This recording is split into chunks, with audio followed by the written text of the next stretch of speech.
In fact, we are having a meeting of National Task Force. We are going to thrash all these issues.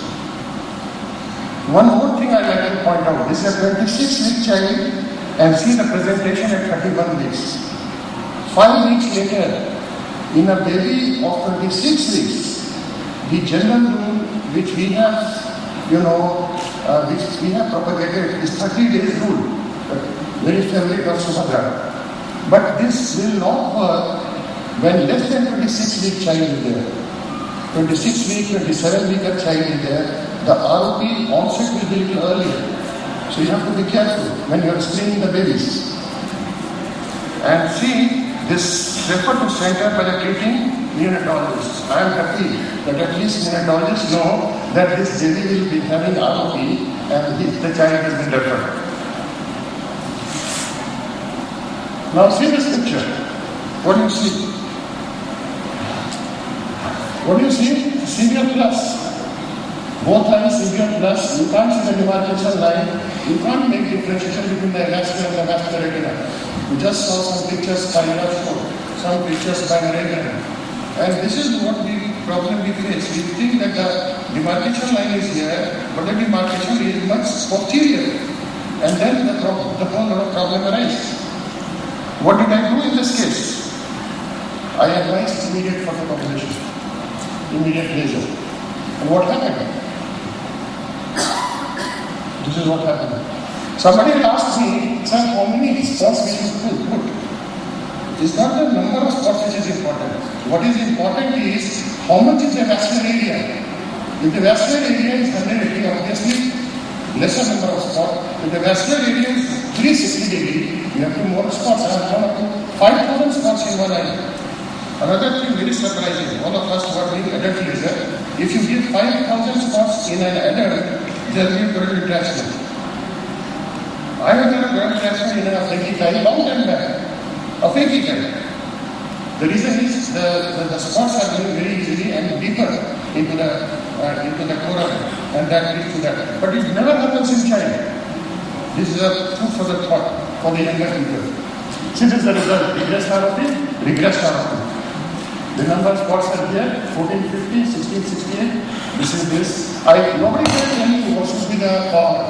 Power will determine depending on the media, depending on the status of lens, and depending upon the retinal thickness and other things. But definitely, when you are doing your experience, you can titrate the spot. 4 weeks after laser, and then case 2. This case is a different case. Different case is a 28-week child. And 1070 gram, if it comes to my mind, I will say this baby is safe. But let's see, is the baby safe? 28 weeks, the child has come to me after 33 weeks. So how many weeks? It is almost 5 weeks later. And the baby was in NICU for oxygen therapy in our private institution. And this baby had laser done. Very interesting. The baby had laser also. And the baby was referred to us for second opinion saying pan-retinal photocopulation. In ROP, never pan-retinal photocopulation is done, never in this term. Pan-retinal photocopulation is done for diabetic retinopathy. What we do is we ablate the entire vascular area. Pan-retinal, you know the concept of pan-retinal photocopulation. It doesn't fit into here. Now see this. The entire area has not been adequately lasered. There is a persistent plus disease. We did the photocopulation augmentation. But could we save this child? No. We could not save this child. Can you see this ultrasound picture? This shows that the funnel is closed. The time the funnel is closed, the story closes. The story is over. I just want to show you what happens. This is case number 3. It is 11 grams, 27 weeks. It will come to my mind, okay, 3. Not much problem. PCA 30 weeks, only 3 weeks later the child has presented oxygen therapy. See, the most important thing, in this the sepsis. Once there is a septicemia, sepsis is there, high chances of development of RLP and that to a severe RLP. Always keep in mind. Pupil not dilating when posterior pole appears normal. These two are contradictory. If somebody says pupil is not dilating and he says posterior pole appears, never it will happen. It can never happen. It can only happen if you have not dilated the pupil well.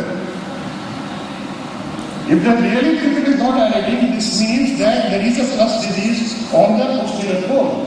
And if there is a plus disease on the posterior pole, BCS of blinding ROP, please take immediate measures. My examination showed rigid pupil, persistent tunica, vasculositis and vitreous hairs. This is what it is. You can see the picture. And see what you see here, immediate disease. A lot of discussion on when should we put Avastin and we should not put Avastin. What I did was media was busy, and what I did, I injected bevacizumab. And what happened? This is what happened. You can see the media hair decreased. You can see very clearly the plus disease. And what I did the laser after the injection of day 3 post-injection, and this is the result. Just try to make you think backwards. You saw the picture earlier, that was a posterior pole toxicity. Can you see the posterior pole toxicity here? Since it's all regressed. So that is what it is. This is case 426, week child, 1060 grams, PCA presented 32 weeks, and which means 6 weeks after the birth of the child, and referred from private NICU, diagnosed as zone 1 ROP at center, and immediate photodilation was done. When the child came, this was the picture. There was a persistent plus disease despite a good laser all around. And see this, so you can see this little bit of hemorrhage here, a little bit of traction which is seen in this place. And what I did, I injected bevacizumab in this case. See, this when you see a pre-retinal hemorrhage or when you see there is a traction in that particular area, please be cautious because this is the place which is going to create problem for you. I have a decent couple of cases here recently, and both eyes very lasered, and I could see a little bit hemorrhage there. There was a traction. I thought, okay, the vitreous is shrinking. It will be all right. In the follow-up, the child developed retinal detachment. Although it was started from a very small area. So just keep in mind this. Now this is day 10 post-injections. See this area. The hemorrhage has disappeared. And traction, there's a little bit of traction at the ridge, but there is no traction at the attachment. And see this, the whole area, you can see nicely there is no traction, and there is no traction attachment at the ridge. So now you are comfortable. This is a 10 weeks post-injection. This is the last phase, and 29-week child, 1300 grams, 37 weeks presented. Almost 8 weeks after the child was born, and oxygen and all therapy and blood transfusion, and this child presented to us with bilateral retinal detachment, stage 5 ROP with open funnel, refer to the center for further management. This is the picture. What do you see? See this? There's a kind of a puckering of the retina in this area. There's a scarring there, and of course the child has come to me earlier. Had it come a little bit later, then the whole thing had to have, more scarring was there, and the whole thing would have closed. So what I did the surgery day 7, and I did the 23G surgery. Removed the traction, and almost some amount of subarachnoid fluid is there. See, let us follow this patient. This is day 28 PCA, 41 weeks. See this, a little bit of scar is there, but the entire retina is attached, and the subarachnoid fluid is decreased.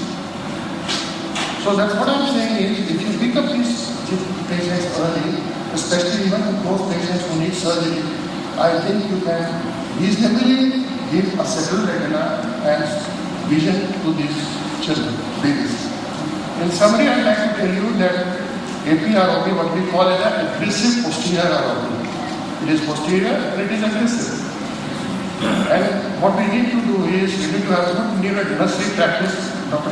Ramesh Agarwal is here, who is a co-worker with us in the ROP project at All India Institute of Medical Sciences.